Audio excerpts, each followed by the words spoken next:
Hello, I'm Stanley024 and I want to talk today about depopulation.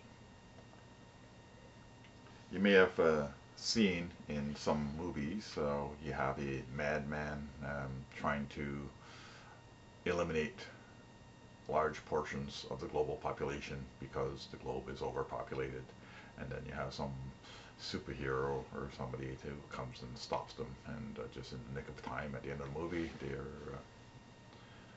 the plot is destroyed or offset or whatever. But there's nobody really like that in the real world.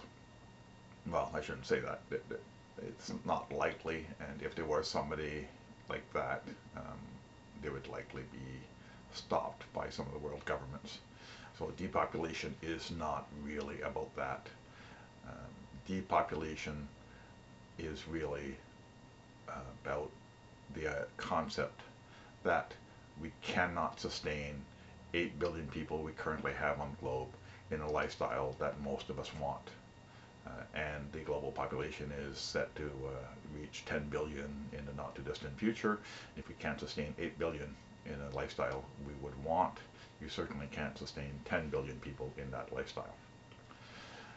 Now, there's a couple of things here. Um, if we just stick with 8 billion people, probably about half the population of the globe right now do not live a lifestyle that I would want. So they're trying to live a lifestyle that gets closer to what we have in Canada, and they are slowly climbing the economic ladder. In China, vast numbers make it out of poverty into the more affluent society every year.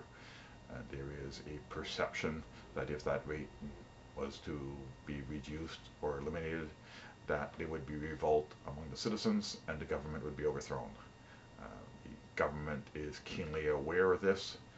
Whether it's actual fact or not doesn't matter. The government is concerned about it enough that they will do anything they can to sustain the rate of people moving out of poverty and into more affluence, to keep the hope alive and to keep the people calm. Now, as they become more affluent, they want more goods, um, and the cost of some stuff is going to go up. Coffee right now is affordable for just about anybody in Canada, um, but coffee production is likely to decrease because of global environmental changes. Cost of coffee is going to go up, and if more people want to drink coffee, it's going to go up even more. It is likely that people of my generation will be able to drink coffee for the rest of our lives.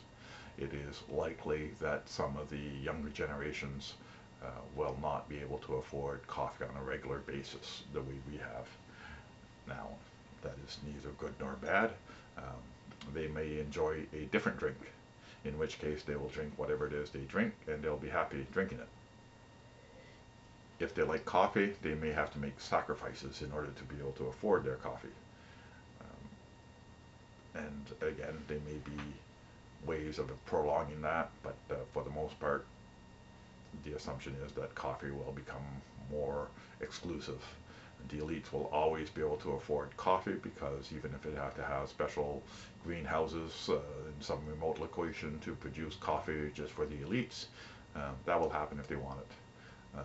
The masses will then have other drinks, and the masses may not like coffee. And sort of the same thing goes for anything else. 2 billion more people wanted beef on a regular basis.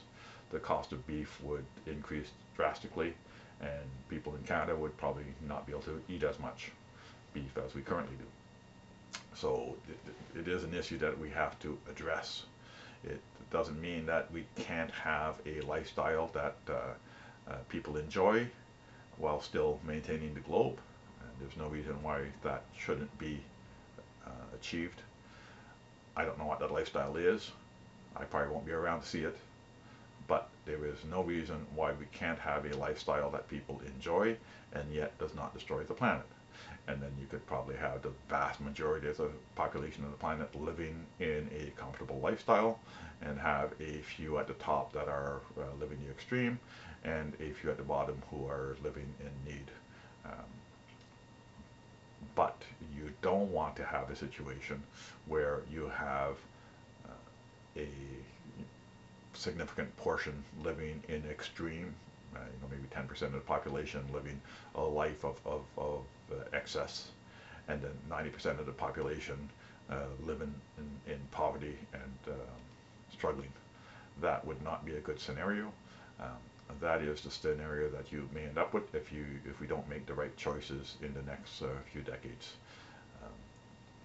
The idea that you may have to pay for oxygen seems reprehensible to us. But if we're not careful, it's not completely unrealistic. There are already bars where you can go to buy oxygen and breathe it there. And it may become more and more popular. The air might get thicker. Other species might evolve to breathe whatever we put in the atmosphere. Humans are not likely to evolve to breathe anything other than what we currently breathe, and it may be that breathing oxygen becomes some sort of elite pastime where they go to places and maybe in the houses they have piped in oxygen.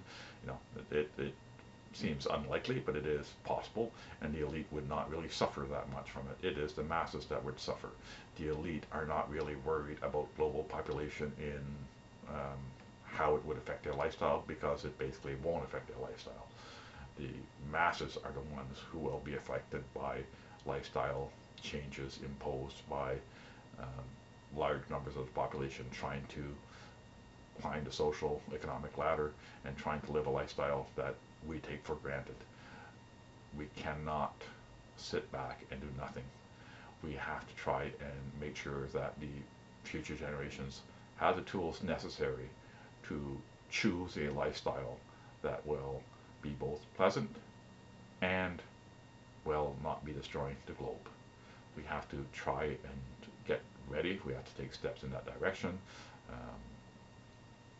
And that's it. We, the older generation, have to try and leave the earth a better place for the generations that come after us.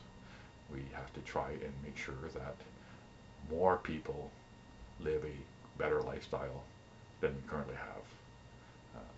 When I was young, we used to talk about people in Africa starving, and the perception was that we weren't producing enough food for the people in Africa to eat.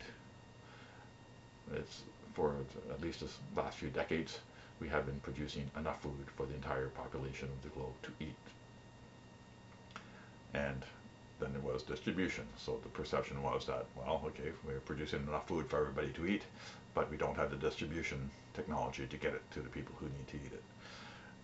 And that was probably true, but it's not true anymore. Now we do have the technology to distribute food and make sure everybody had enough to eat, if we really wanted to. Thing is, we don't really seem to want to. We seem to think it's more important to have the rich able to fly around in rockets than it is to feed the poor.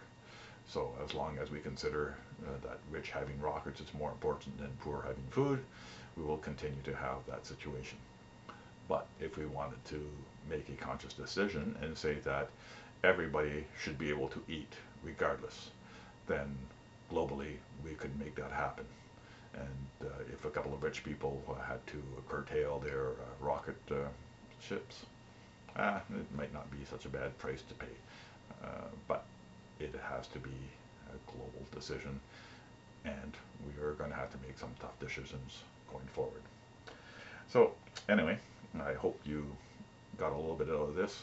Don't fear the talk about depopulation. There is no madmen talking about, eliminating 2/3 the world's population, not in a serious manner. There is talk about we have to take action to try and improve how we live, and how we live in a less destructive manner for the globe. But there's no reason to fear the talk of depopulation. It is a straw man that's been talked about to strike fear in your hearts, but it's really not that. Just do your best to make the world better for the future generations. That's it. That's all. Have a good day. Take care.